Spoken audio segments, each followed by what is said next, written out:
I've been noticing, however, that it's because of the just mess that the whole space has been. It's been very, very difficult to actually get any filming done because I can't find my stuff.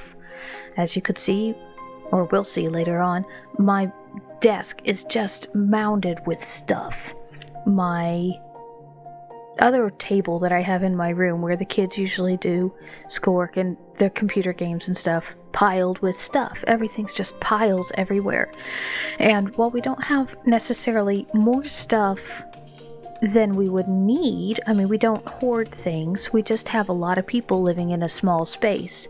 So everybody's individual things, when they're not put away, they wind up making the place look really messy when it's not actually that cramped.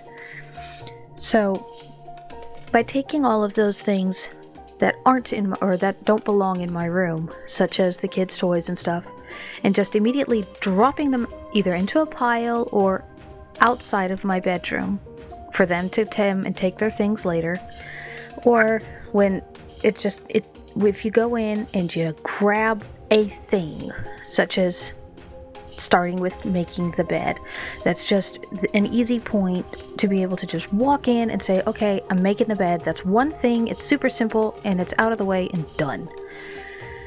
And that also is a start to help making the rest of the room look tidy, because you've got a space to sleep, so that even if you don't finish anything else, you know that you've got a place you can come back to just rest in. After that, being able to tackle one section of the room at a time. Sometimes I'll go into a room and I'll say, okay, I'm going to just clean up all the trash, and then I'll clean up all the books, and then I'll clean up all the clothes, whatever. Other times I find going in and doing zones is easier. So in this case, I went in zone at a time. First, next to my bed, made sure all the books were put away properly, everything was dusted, my bed was made, everything swept underneath, and then I just moved in a circle around the room, moving things from where they, if they were in that zone and they don't belong there, then they just get moved into the next zone, unless they obviously belong in the area it was previously cleaned. Then I will put them straight away. So if I'm finished cleaning around my sewing machine and then the next area I discover sewing scissors, I'll go and immediately put them into their home in the sewing area, so that I don't have to come back and clean up yet another pile. And that way, it seems to make things a little less overwhelming, a little less complicated. Makes you feel like you're leaving. It's satisfaction, really, because I mean, you turn around and it's all clean. You don't have to worry about going, oh, well, now I have to go back in this area and look for something else. I've already finished that area. It's done. Check it off the little micro list in the brain, Have you seen my duster? There's that ADHD brain again. Literally losing something I had just finished working with. I don't know if it happens to anybody else, but personally, if my spaces are dirty, I just get so bummed. Just depressed. This isn't actually the duster I started with. Unhappy. Because I can't think. I try to find something and I can't find it. That's one big problem I have with when I'm crafting, because when I craft, I make a mess. I mean, trash just gets thrown straight to the floor so I can clean it up later, so I don't lose my train of thought of what I'm doing. And that's okay if that's what I'm doing, and then when I'm done, I can go clean up. It becomes a problem if when I'm done, I can't go back and clean up because I have to go make dinner, or I have to run to church, or I have to go to a dentist appointment, or whatever. So when I'm in the zone of crafting, I have a bad habit of pulling things out that I need because I know I need them, and then I'll put down, say, a ball stylus, and that ball stylus will go into a totally different dimension, and I will not be able to find it for like 15 minutes of frantic searching through my desk that's covered in crap. So learning to organize myself better has been a lifelong struggle for me, and I'm getting better at it, but it's also one of those things that I'm still working on, trying to figure out different methods to keeping myself organized. When it comes to my crafts, one of the things I like to do is I create what I call WIP boxes. They're my works in project boxes.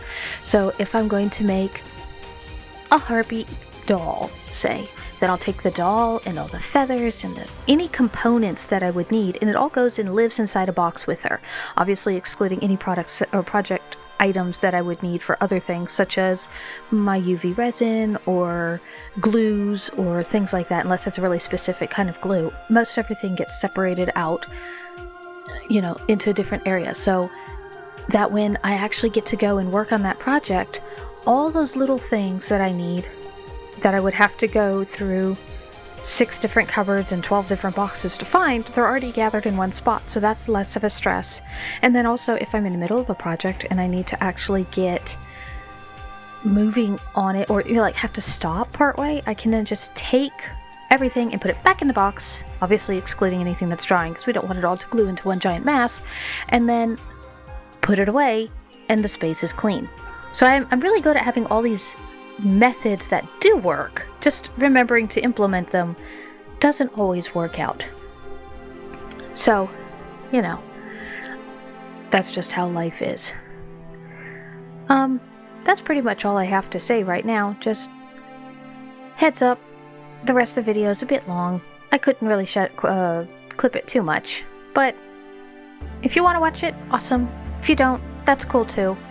I just view this as a bit of a mental health break, something to just show that sometimes we need that external influence on our life to actually go and get something done. Kind of like if you're feeling just down in the dumps and you don't want to do anything, but you have a dog that has to go take a walk, or a cat that needs to be fed, or you've got kids that are hungry. Just having those external influences to force you to get out of yourself, and to just get up and move on and take care of the things that need taking care of. Sometimes those external influences are super, super helpful, and they should never be discounted, ever. So, thank you guys for giving me incentive to actually get my room clean, and I'll see you in the next video, I guess. So, have fun with listening to pretty music or whatever I managed to put together for the rest of this.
you.